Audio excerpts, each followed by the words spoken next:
Здравствуйте, на телеканале «Новый век» программа «Вызов 112», в студии Матвей Опросин.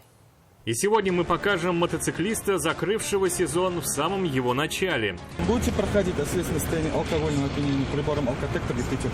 Согласны пройти? За руль байка, как установило медицинское освидетельствование, он сел в состоянии алкогольного опьянения. 0,397 мг на литр вдыхаемого воздуха. Расскажем, как одна многодетная семья за 2 месяца лишилась второго нового автомобиля. Это какая-то черная полоса просто. Обе аварии произошли не по их вине. 4 дня в машине, я ее в воскресенье только поставил на учет. А также гибель людей в огне и убийственная ревность. Пришел весь в крови. Он пришел в крови. Мужчина получил 2 ножевых ранения от приятеля, который приревновал свою подругу. Это и не только прямо сейчас. Открыл мотосезон и тут же его закрыл 42-летний водитель мотоцикла Honda. По его словам, он упал с байка на улице Мусина из-за того, что его не пропустил водитель автомобиля Амода, который поворачивал налево на парковку торгового комплекса. Между участниками дорожного движения возник конфликт, разбираться в котором пришлось сначала сотрудникам патрульно-постовой службы, а затем и автоинспекторам. И те, и другие обнаружили у мотоциклиста явные признаки алкогольного опьянения. Спрашиваем, будете проходить освещенное состояние алкогольного опьянения прибором алкотестер детектив? Согласны пройти? Давайте согласен. Он был совершенно спокоен. Документов при себе у 42-летнего мужчины не было, но автоинспекторы быстро установили. С водительским удостоверением у него все в порядке. Категория А у мужчины есть, и управлять мотоциклом он имеет полное право. За полчаса до этого он двигался по улице Мусина в сторону проспекта Ямашева. Водитель автомобиля Амода, ехавший ему навстречу, стал поворачивать налево на парковку торгового комплекса. Мотоциклист упал на правую сторону, разодрал куртку и повредил руки. Подробности оба водителя решили оставить в тайне, но именно на этой почве между ними и возник конфликт. Состояние мотоциклиста стало заметно всем, включая сотрудников патрульно-постовой службы. Водителя они задержали и передали прибывшим автоинспекторам. К состоянию автомобилиста вопросов не было, а байкеру предложили пройти экспресс-тест на наличие алкоголя в организме. Еще. Все. Идет анализ. 0,397 мг на литр вдыхаемого воздуха. Состояние алкогольного опьянения установлено. В показаниях алкотестера мотоциклист усомнился, настолько пьяным себя не считал и захотел поехать в больницу на медицинское освидетельствование. Вы в этом согласны? Нет. Не согласны? В больнице только подтвердили, водитель мотоцикла находится в состоянии опьянения. Его транспортное средство отправили на штрафстоянку, а самого мужчину ждет суд, после которого он от 1,5 до 2 лет не сможет управлять транспортными средствами и должен будет заплатить штраф в 30 тысяч рублей. Насколько вынужденной была эта поездка и почему нельзя было поехать на такси, мужчина не рассказал. Радик Фархулин, Дарья Кореева, «Вызов 112». Водителя арендованного Hyundai Solaris с признаками опьянения остановили автоинспекторы при повороте с проспекта Победы на улицу Зорги, прямо напротив Приволжского рынка. Мужчине предложили пройти экспресс-тест наличия алкоголя в организме и проехать в больницу для медицинского освидетельствования. От обеих процедур автолюбитель отказался. Теперь его ждет суд, штраф 30 тысяч рублей и лишение водительского удостоверения на срок до 2 лет.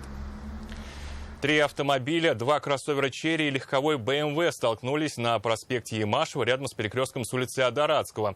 Как рассказали водители внедорожников, они стояли друг за другом в ожидании разрешающего сигнала светофора. В этот момент на большой скорости в них сзади врезался седан. Удар был такой, что стоящий на тормозах автомобиль откинуло вперед на несколько метров.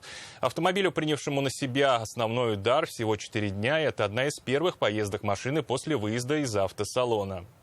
Это какая-то черная полоса просто. Владельцы темного «Черри» многодетная семья. Рассказывают, у одного ребенка проблемы со здоровьем, поэтому специально переехали за город, на свежий воздух. Без большой машины, как без рук. 4 дня в машине, я ее в воскресенье только поставил на учет. Еще кредит огромный на нее. Только в субботу машину забрали, в воскресенье номера получили. Вот на эту машину. Все, выехали. Покупка этого автомобиля была вынужденной. До этого была такая же, только белая. Но в начале года на трассе встречный автомобиль выехал прямо на них. Удар был лобовой. Сами не пострадали, но кроссовер восстановлению не подлежал. У меня в январе авария была, тотальный ущерб. Это вторая, мы взяли в кредит. Сегодня только завершили под первой аварией. Сейчас второй раз. Страховку за предыдущий автомобиль они еще не получили, только оформили все документы. Почему так притягивают происшествия, не могут даже предположить.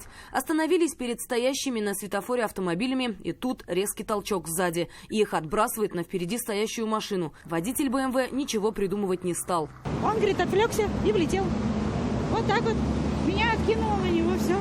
Водитель легковушки вез своих знакомых, гостей Казани из больницы. Помощь нужна была ребенку. Только вот выехали от остеопата, поели, и все. Только лицо поставили еще. У него на этой стороне уж у него зажим был. Люди в аварии не пострадали. Светлый черри не получил критических повреждений. Удар был по касательной. На ходу ли темный внедорожник, его владельцы не знают и не представляют, что теперь делать без машины. Экспертиза, решение страховой компании, выплата средств и ремонт, если он тут возможен, займет время. Водитель БМВ от комментариев отказался. Рания Абдрахманова, Дарья Кореева, вызов 112. 52-летний мужчина скончался в результате пожара в квартире одного из домов на улице Актайская в Казани. К моменту прибытия пожарных подразделений открытым пламенем горела одна из двух комнат квартиры на первом этаже.